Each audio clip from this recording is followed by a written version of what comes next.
You're a wizard, Harry. It does not do to dwell on dreams and forget to live. I can tell you how to bottle fame, brew glory, and even put a stopper in death. It takes a great deal of bravery to stand up to your enemies, but a great deal more to stand up to your friends. Hey everyone, welcome to Hogwarts, a podcast. Hey everyone, welcome to Hogwarts, a podcast. I'm your host, Dan, and we are back to discuss Chapter 15, The Forbidden Forest. We have Elizabeth back. Oh, hey. For her second episode in a row now. So we're just going to jump right into it, and with the non-spoilers. What would you like to talk about first? Neville. Poor Neville. He gets caught, and he gets detention for only just trying to help his friends. He's trying to be more, quote-unquote, Gryffindor-esque after his tussle with Crabbe and Goyle. But it just makes me so sad. Like, the Ravenclaw in me is like, that was such a stupid thing to do. Why did you even try?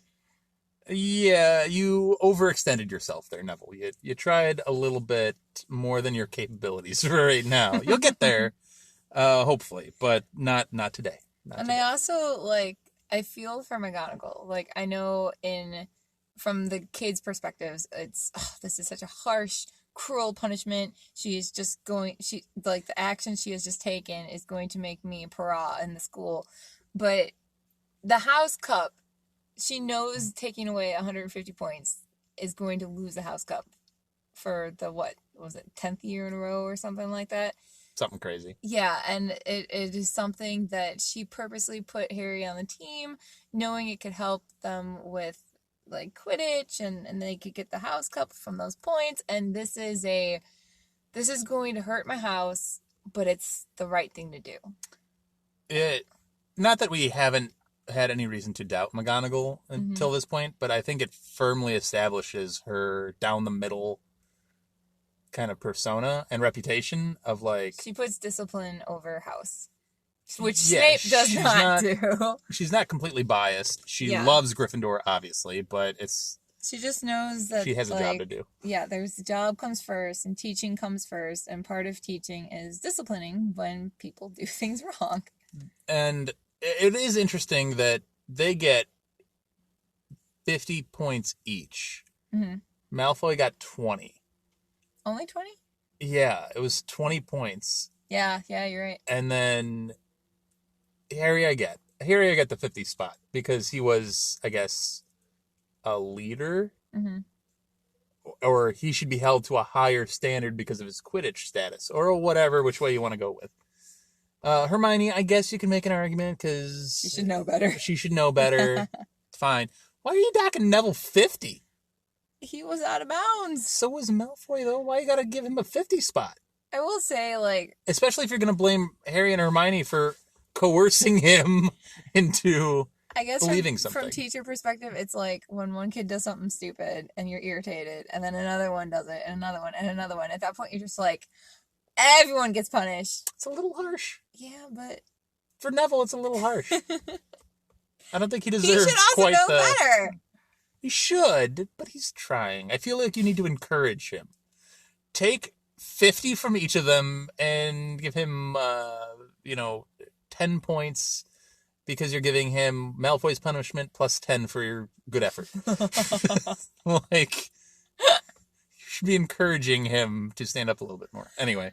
I just felt it was a little harsh on Neville, is the bottom line. Yeah, but it does mean they have detention. And I think it's kind of funny that, McGonagall isn't the one in charge of detention with them. Hagrid gets it. Which part of me, when I was rereading this, part of me was wondering, does Hagrid get detention with the kids almost as a slap on the wrist for trying to raise a dragon? Surely the story of what Malfoy told McGonagall would have come out, and Dumbledore's not an idiot. So I know, in parts, he goes into the forest because Hagrid is the most trusted in the forest, but it's also kind of You shouldn't have done that, so now you got to stay up until midnight with these kids to do detention. I have all kinds of questions about detention. Who, like you said, who decided this detention? Was it a Dumbledore, McGonagall punishment? Like, who made that decision? Because, I mean, you're literally putting Harry into some major danger. Especially Harry. Yeah, so you're putting him into the... Forget everything else that happens in this chapter as far as, you know, dangerous circumstance. You're just going into the forest. You know the forest is rife with all kinds of dangerous things normally. You're automatically putting first years into that realm. Like, I get it if it's like, there were no fifth years, sixth years that had detention that can go do this with Hagrid that are a little bit more accomplished. Like, there are no other higher level students that can go on this mission with Hagrid. The only thing I could think would be like, this is definitely a let's scare them straight kind of first detention. It's what Filch? I mean, yeah, Filch is like, I will hang you from my ceiling for days. Filch and Vernon need to exchange notes, for sure. He's so ridiculous. I love it. This is the most extended I think we've seen Filch, too. He gets like a whole paragraph of a quote. Yeah. And you just get the pure joy he has of torturing the kids. He tells a story about shackling kids by their wrists. Which scares them, which is perfect, like... So he keeps them oiled and ready to go just in case. It's perfect anticipation for, like, the task about to be at hand. Like, think like horror movies of just, like, the building suspense and the scary music and the creepy guy who talks about chaining children to walls. Like... What a way to build up the detention. He also knows he can do that with first years because maybe the fifth or sixth years just would just laugh. Yeah, they would let that roll off and be like, okay, dude, whatever. But no, I had that question of like, no one else in the school had detention that's more accomplished that can help Hagrid with this task, or even just having children help with it. Like, what a weird thing to do. So, does Hagrid go up to Dumbledore and just go, hey, I have this issue of unicorns dying in the forest. I might need some help going to hunt for them. Let's get our most sophisticated, strong, capable kids. The first years. It doesn't make a whole lot of sense from anybody's point of view. Which is why I kind of think, like... Do you think Hagrid was told this? Like, oh, you're getting these couple of first years. And he's just like, are you kidding me right now? Which is why I kind of think maybe it's a little bit of a slap on the wrist of, yeah, that dragon thing. Probably shouldn't have done that. Yeah, but this is a major thing. If something is killing unicorns, and Hagrid does a really good job of kind of laying out why it's a big deal. Yeah. Like, so he's never seen anything do that before. He's never seen anything do it. And they keep bringing up werewolves like crazy in this chapter. Yeah. It's a werewolf, right? It's a werewolf, right? And then Hagrid eventually goes, no, they're not fast enough for this. Right. They try it. They're not fast enough. Right. And then you meet centaurs. And are fascinating creatures in themselves. We can get to there. But, you know, they also have an innate respect because unicorns are pure and innocent. Right. So there's two things going on here. A, unicorns are just generally hard to kill. Mm-hmm. And B, most intelligent things wouldn't even try. Right. Because they respect the creature that much. They're too pure. So if you're Hagrid, you've got to be like, some weird's going on here. Dumbledore's not an idiot. So Dumbledore's like, send in the first years. It's weird, right? So who determines that detention? And if it is Dumbledore, we can talk more in the spoilers. Mm-hmm. But it's a question that we should probably address in the spoilers from here on out. Mm-hmm. I also, speaking of this romp through the Forbidden Forest, I have an issue with Hagrid's choice of teams. Why in the world are you putting Malfoy and Neville with Fang to let them go off on their own? Well, Malfoy wanted to be with Fang. Right, so why do you stick Neville with... Like, that's a terrible choice. And I get Hermione and Harry, so you kind of want them to go with you.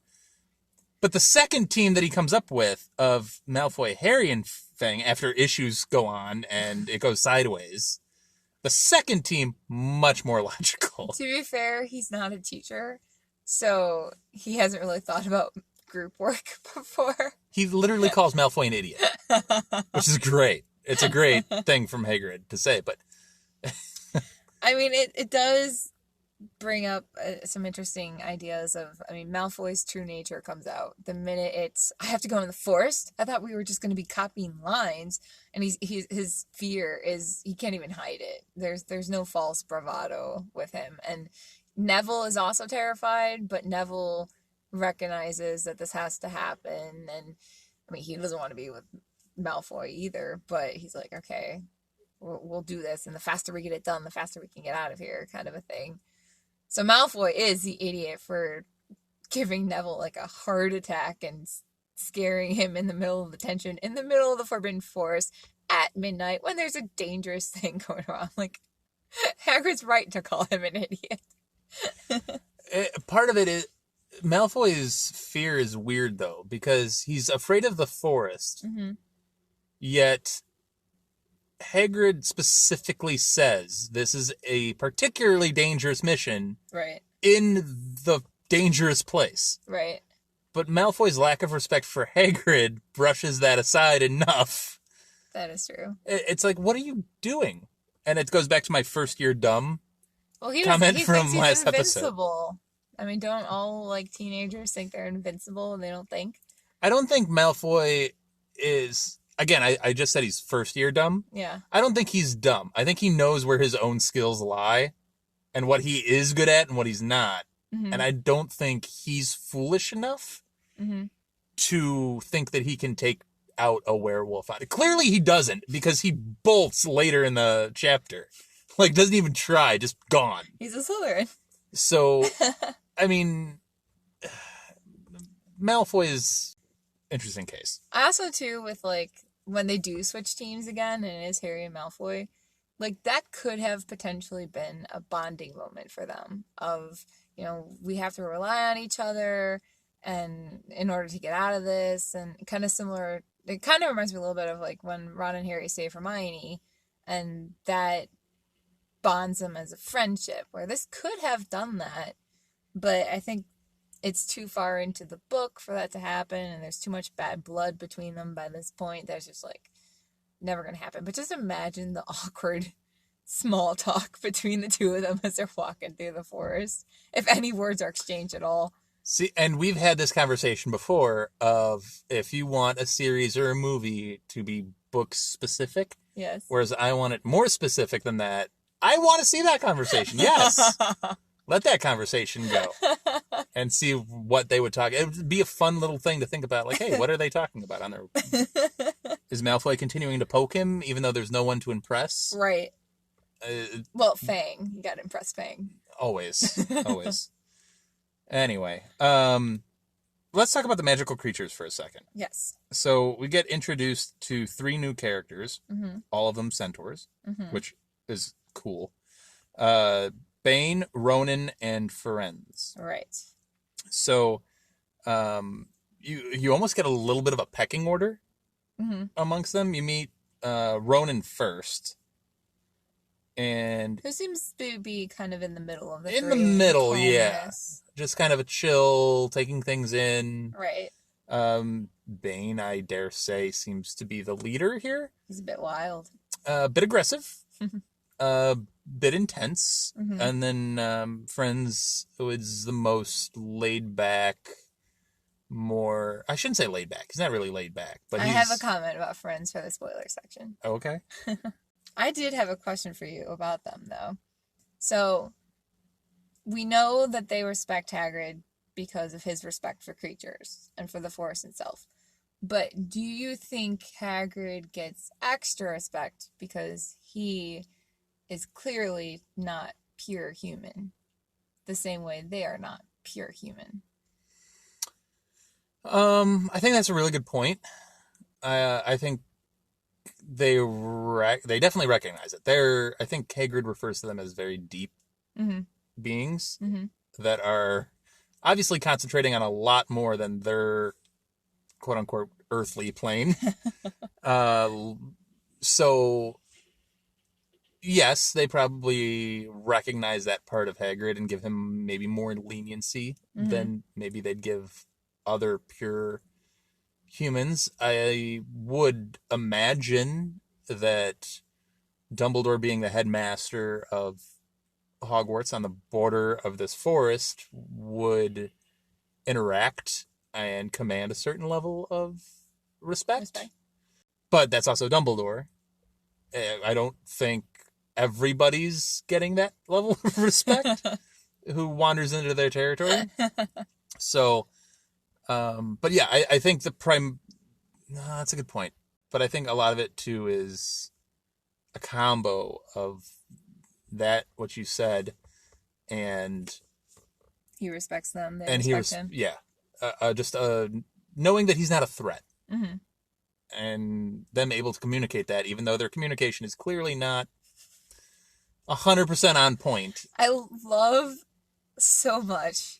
Like, first time you read this, and, Hagrid asks them, like, have you seen anything weird tonight? And like, Mars is very bright. Mars is bright. From the very first time you read it, you're like, okay, that's a weird comment. And then, okay, well, yeah, anything closer to home? Mars is, or anything unusual? Mars is unusually bright. Like, wow, thank you for that. Those are the kind of answers my kids give me sometimes. It's them. They don't want to interfere. They basically say that. Right. Bane says that, how they don't want to interfere. But they're not completely... they know what they're doing. Yeah, they're answering his question. They're just not doing it in a way that's blatant, so they quote-unquote interfere. Right. It's just Hagrid is not that adept at picking up their subtle hints. And not as patient to deal with them either. Correct. And Hermione is in such a state right now that she's not clicking on all cylinders herself. Being the anxious person that she is in this forest. So it's a very interesting interaction between at least Bane, Ronan, and Hagrid. And I think seeing them first then makes interaction with Ferenz so much more intense, because he's clearly a bit of an outlier of the species. Being, like, we're so revealing to Harry. Yeah. I mean, one of the things I wrote down on page 258, there was a quote where he said, that is because it is monstrous thing to slay a unicorn. Only one who has nothing to lose and everything to gain would commit such a crime. The blood of a unicorn will keep you alive, even if you are an inch from death, but at a terrible price. You have slain something pure and defenseless to save yourself, and you will have but a half-life, a cursed life, from the moment the blood touches your lips. And just, like, to reveal that much information about a unicorn and your life and what it does to you, and then clearly what that means about the person drinking the blood. Like, I don't know if Bane and Ronan would have told him that kind of stuff. No, that requires a lot of information to know yourself. Right. And then the willingness to just kind of volunteer that information of, like, to hey, a human. By the way, you need to know this. I'm not speaking in, like, planetary terms here. You need to know this. Right, I'm going to make it clear for you, yes. or as clear as I possibly can. And that quote always does make me think of the memes that are like, caffeine is unicorn blood for people. It gives you the cursed life, the half-life. If you keep going, beyond that quote that he does, I love Harry's response. Who would be that desperate? If you're going to be cursed forever, death's better, isn't it? Yeah, it is. If you're going to be cursed forever, death's better. That's a really heavy thought for an 11-year-old to have. Yeah. Like, that is a really with it, like, thought. Which also makes me wonder how many people his age would think like that. Very few. It's a very mature thing for him to I don't think Hermione would. see that. Like, Yeah. Hermione's very intelligent, obviously. Mm-hmm.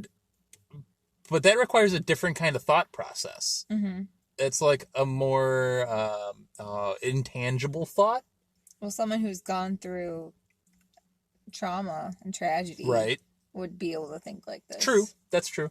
Yeah. Yeah. It just struck, like, those two quotes. The one you read from Ferenz about unicorns was telling, and then I thought Harry's quote right after that is very telling about who Harry is as a character. Mm-hmm. And his thought process. Speaking of quotes, there is one that I distinctly remember from the movie. Uh-oh. That made me so angry when I watched it. And I rewatched the scene before this just to make sure that my memory was correct. The research. And it made me angry again. Basically, it's a part, like, you know, when Ferenz in the movie, when he comes charging in, he charges at the cloaked figure, and the cloaked figure runs away. That I can forgive. Like, in the book, he didn't actually charge at him. He kind of, like, slithered away because he saw Harry was, you know, there and paying attention and whatever. But in the movie, Ferenz just starts talking about all the stuff that we just said. And then Hagrid stumbles on the scene with Ron and Hermione. And he's just like, "This is where I leave you. You are safe now." And when I first watched that movie, I was like, you didn't do anything. You didn't bring him to safety. Safety found him. Literally all you did was stand there and talk for 5 seconds, and then you walked away. Clearly he thought his presence was deterring. I'm like, no. And this bothers me so much in movies whenever they're like, okay, you're safe now. I'm like, no, they are not in safety. You haven't removed them from the scene of, like, of torture or Scene potential death. And, like, you are not on a safe scene yet. Get him out of there. Get him out of the forest. In the book, at least, like, he does ride on his back, which, again, the other, Bane and Ronan have very, very big issues with. But at least he has taken him to safety. In the movie, he's just like, oh, yeah, I brought you safety. I didn't move an inch. It makes me mad. He's rolling his eyes. But... I think the purpose was that his presence indicated safety, which in the book, essentially that is the case. His presence he brings them to Hagrid knowing, like, here's an adult who can take care of you. But he actively got him out of there. I do want to say something, too, about how you said take him out of the forest for safety. Mm-hmm. Well, it should say something about either Hagrid or Dumbledore that all of the dangerous things in this forest stay in the forest. Yeah. You know what I mean? Yeah, they respect the boundary. Yeah, they do. Which is kind of interesting. Whether it's out of respect for those people keeping those barriers, or if there's, something... Like magical? Yeah, that's like a little bit of a barrier. I could see that. But obviously these centaurs are intelligent and fully capable right. of going out of the tree line of the forest if they should desire. Which, I don't know about you, but whenever I read about the forest, I never picture it as big as it has to be. I do, actually. I don't picture it as this, massive thing, but it has to be. Like, it has to go on forever. There's so much in the forest that we'll talk about more in the spoilers. But, yeah, for there to be this whole herd of them in there, and you're right, to be respectful of the boundaries, this is interesting. Mm-hmm. I also just want to say, at the very, very end, what a cliffhanger. He gets his cloak back with a note, just in case. Oh, yeah. There's so much to that. Let's unpack it in the spoiler section. We'll unpack it in the spoiler section. Come back, listen to us talk more Harry Potter. Woo! In the dungeon! Turn around in the dungeon! All right, so we are back in the spoiler section of Chapter 15, The Forbidden Forest. And I want to double back to this whole idea of what the purpose of this detention was. Because we've talked before on the podcast about Dumbledore's intentions. Mm-hmm. and what he's playing at. And now, I'm not saying this was a Dumbledore decision. It could just very well be a McGonagall decision, like No, this could have been like the next detention that needed to get done. that, or like Hagrid talked to McGonagall after giving that peck on the cheek and was like, "Hey, we need to address this thing." This unicorn thing. So McGonagall is just aware of it and just, without knowledge of any ulterior motives, sending them on this path. Or Dumbledore's like, no, they got a detention? Oh, I know where I'm sending them. Can I pause your thought for a second? Sure. What cracks me up about this being the first detention, when Hagrid says to Malfoy, like, copying lines, what good is that to anybody? Immediately, now I think about Harry's detentions with Umbridge, where he literally copies lines, and that to me is probably the most memorable detentions that he has had of the many detentions Harry That's not takes. just running lines, though. That's running lines it's into your in hand. Your blood. But Yeah. It just cracks me up because, like, where Hagrid's like, no one's ever going to make you copy lines. And, like, no one gave Umbridge the memo. It just It's a makes me whole other version of points. laugh. But yes, going back to your thought. So, Dumbledore. I don't know what the circumstances were on the detention and who's in charge of determining that. Mm-hmm. But let's, for the sake of this podcast, say that Dumbledore's the one that Assigns him. assigned that specific one at the very least. And was like, hey, no, this is what they're doing. Mm-hmm. If that's the case, you're literally sending Harry. You have to have a good idea of what Quirrell's up to by now.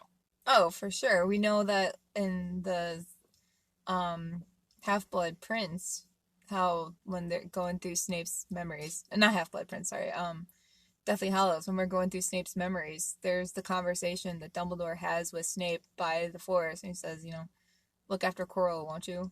So he's already got Snape on his trail. Is he just being flat out reckless with Harry? I don't know if it's flat out reckless, but I think it's like experimental. Do you think he knows why Harry survived at this point and is literally throwing him at a potential Voldemort reunion? Okay, so because he can't die? Well, you kind of started talking about this with Molly in one of the episodes, and I know Anna had some thoughts on it too. I think, obviously Dumbledore had the foresight to have Harry live with the Dursleys because of the blood magic protection. Correct. Yes. And even if he's not aware, per se, about Voldemort's Horcruxes, he knows that it's a good idea to gather information on Voldemort in general. Well, he doesn't believe that he's gone. He believes that he's still out there. Right, because he knows about the prophecy. Right. Granted, Trelawney hasn't given the next prophecy yet about, he's going to rise stronger than ever. But at least the first one is still unfulfilled. And I think that based on the conversation he has with Snape and Snape's memories about, we were just raising him like a pig for the slaughter, right? I think that Dumbledore knows he has to take certain steps to help Harry, even if from the outside looking in, it looks like very reckless child endangerment. I'm going to one-up you with that point. Mm-hmm. Because, okay, I will buy the thing, look, Harry's got a form of protection on him Mm-hmm. that supersedes a lot. Fine. You know who doesn't?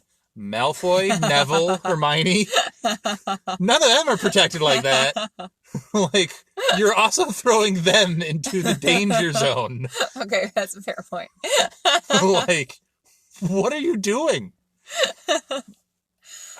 But going with that, with the whole blood magic, I know that there's a lot of questions of letting Harry go after the stone.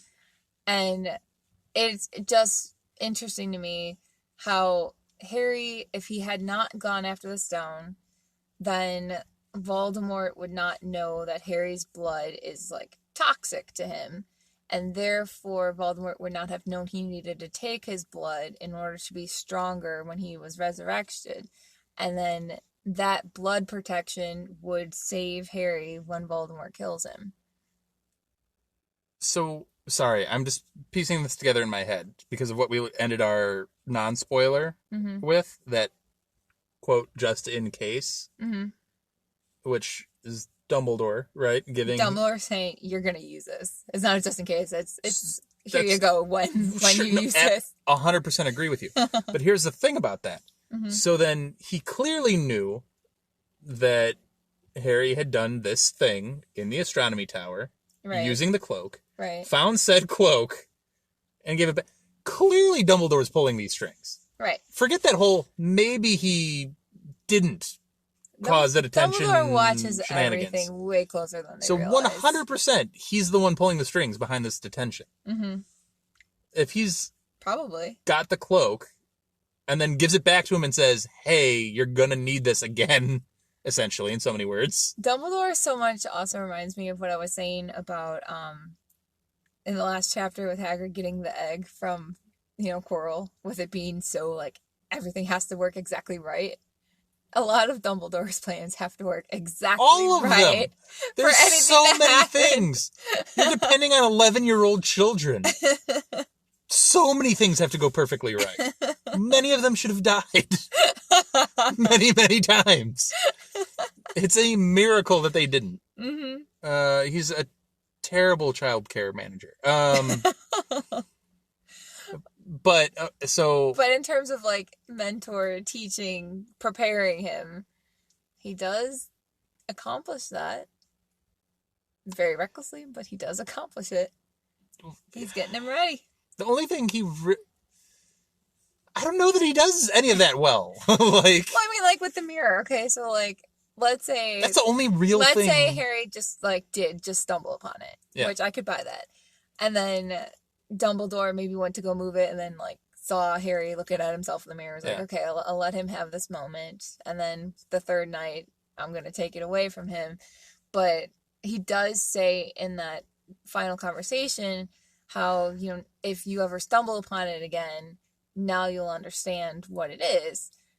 Which does seem like he's implying you're going to come across this thing again. I know you are. Be ready for it. I mean, the mirror is an example of Dumbledore actually teaching him something. And now people are probably listening to me say that and go, what about the Horcruxes and his special lessons? Okay, they address it later on, how much of a failure those lessons were. Yes, he is aware that Horcruxes exist. Fair. Doesn't know how to destroy them. Doesn't know where most of them are. And doesn't provide him with many of the skills that he needs to then go get them, other than Hermione and Ron helping him. But it helps him understand who Voldemort is. And I feel like so much of life is just understanding how other people tick in order to properly navigate You're still them. Depending on Harry to put a lot of pieces together that you just left all over the place. He's got Ron and Hermione. He needs them both to succeed. Which is the great strength of Harry, because Voldemort has no friends. He's the loner loser kid. It's a very interesting dynamic with Dumbledore, who I'm sure we will talk about. Many, many times going forward. Future. And obviously we teased it about the respect that some of the sentient creatures in the forest. Yeah, going back to them, I do, like I was saying, how the first time you read it with, like, talking about Mars, you're like, okay, that's weird. Totally goes over your head. But going back, obviously, we know Mars is the god of war. And Ferenz talks about how it's been growing brighter and brighter over the years when he teaches them their divination class later on. And even Trelawney notices it in Goblet of Fire. She says, today, however, will be an excellent opportunity to examine the effects of Mars, for he is placed most interestingly at the present time. It's like, God, if even Trelawney recognizes it, then something's going on with Mars. And clearly they're able to read it and know battle is coming, Voldemort's coming back. The the big climax of this whole, saga is growing closer and closer and closer. We're in the building stages of it. And of course, for all of this to be told to Harry in a way that he doesn't fully understand, but kind of recognizes that, that this means Voldemort is out there, and that's what the stone is for. This is what the final piece of the puzzle. This makes sense, and oh shoot, I'm a dead man. That's a heavy thing for a kid to have to deal with. How much of the Centaurs and their knowledge of these events comes from their own versions of astronomy and divination? And how much of it is their knowledge of what happened in the First Wizarding War? Yeah. They communicate with Dumbledore. Let's just throw that out. There's communication there. I know Dumbledore goes and interacts with centaurs, interacts with the mer people in the lake. Mm-hmm. He has relationships with those people, which is why at his funeral later on, they all have their own moments. Yeah. So he interacts with all of them. Mm-hmm. I don't know what kind of deals he has set up in place of like... Well, I mean, he was able to rescue Umbridge from them. That shows there was some respect because, come on, it's Umbridge. Yes. It takes a powerful man to steal that woman back from their grip. From their grip. Yeah, it's you almost said grop, which is a whole other. It's a whole other issue. But I will say I did enjoy the fact that Hermione was already like, McGonagall says it's a very imprecise branch of magic, so I don't know about it. Do you think Dumbledore has like this deal in place of like, hey, you're an added layer of protection at all? Maybe. And that's why. And they show like that's respect towards them. Therefore, they feel the honor of like protecting the forest. And I think the respect comes from, I think Dumbledore treats them as equals, as close to equals as they're gonna get, whereas Grindelwald wouldn't, or even superiors, maybe. Voldemort wouldn't. Yeah. Wizards like that wouldn't. A lot of the wizards at Hogwarts wouldn't. Right. Dumbledore would, and I think and Hagrid would, obviously, and that's why they take so much. There's so much respect there between the two. Mm-hmm. But I'm just wondering, like, does Dumbledore reveal any of those tidbits or secrets, or does he keep all of his secrets close to the vest? I feel like and the centaurs just divine all of this from... I feel like they divine it because Dumbledore is very, very guarded with information, and he knows the power of information and when to give it out when needed.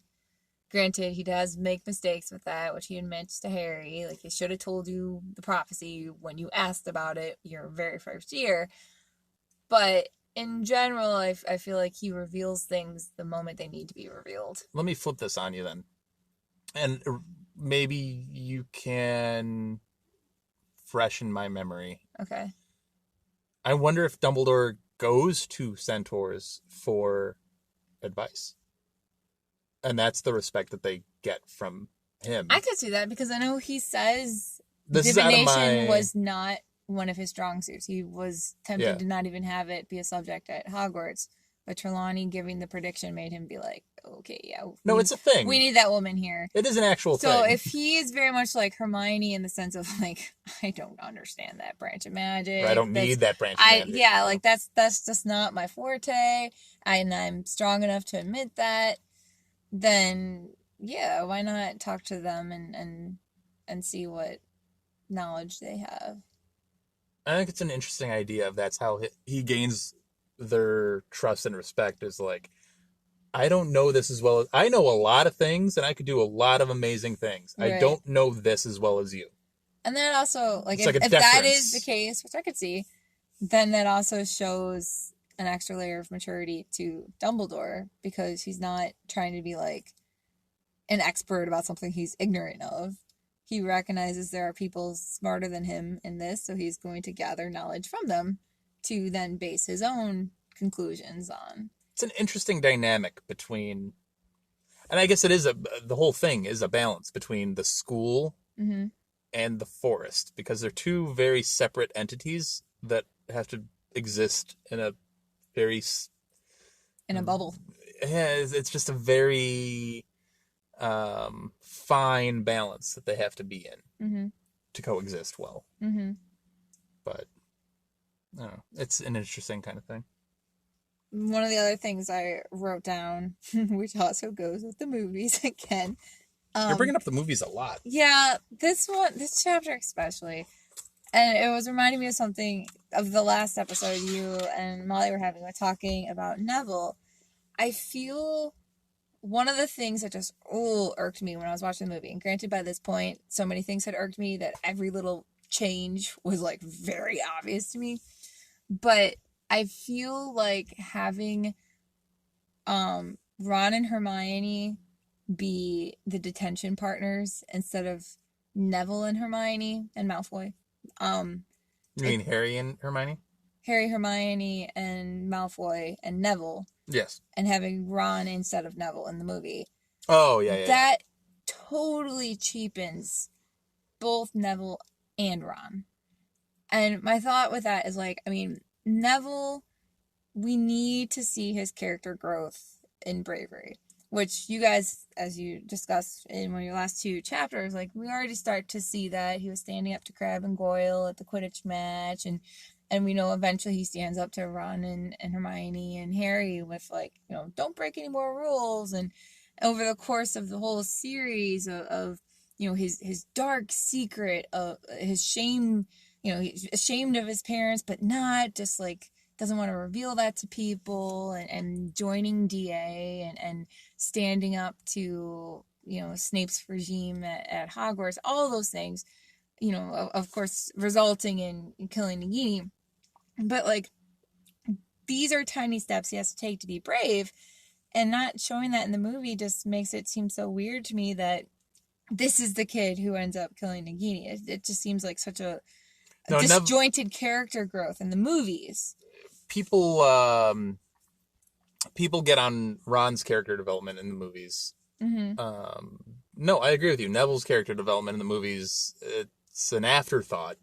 Right. Until they're like, oh, oops, this is where he ended it's an up. afterthought. We didn't build that, so until Matthew Lewis physically changes. Yeah, he glowed up. he went from what everybody really thinks Neville looks like. Right. Like they casted him for a reason. He looks like Neville, yeah.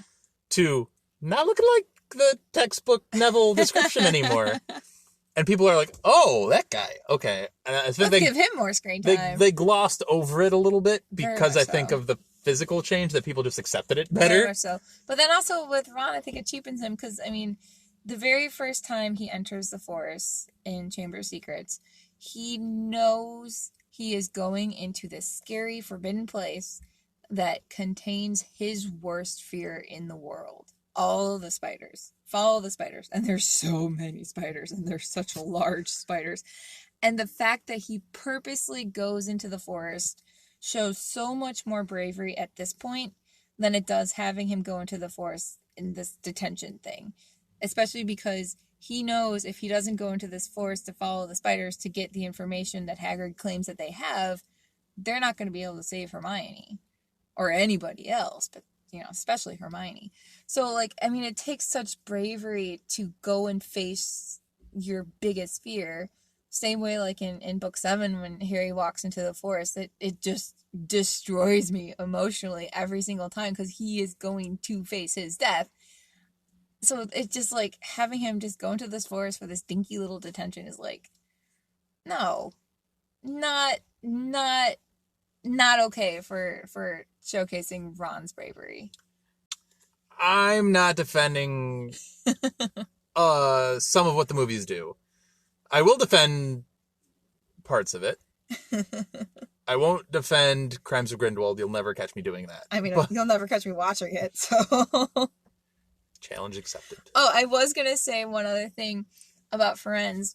Remember, when they're talking about Dobby, and Hagrid says, you'll find a weirdo in every breed, because Dobby's the one weirdo who's, like, celebrating being free.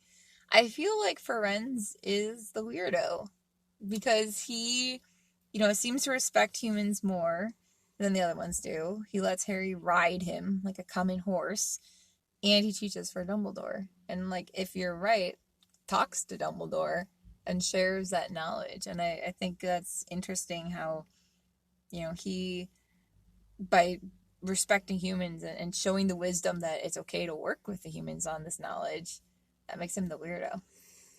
It's a character that I kind of wish we get a little bit more of. Mm-hmm.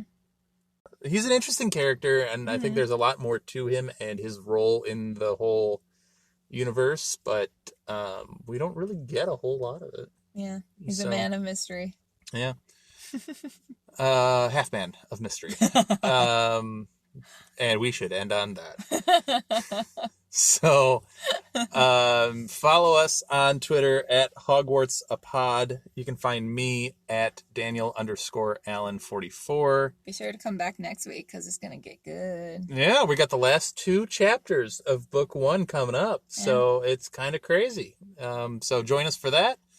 For Elizabeth, I'm Dan. Thanks for joining us, and we'll see you on the next one.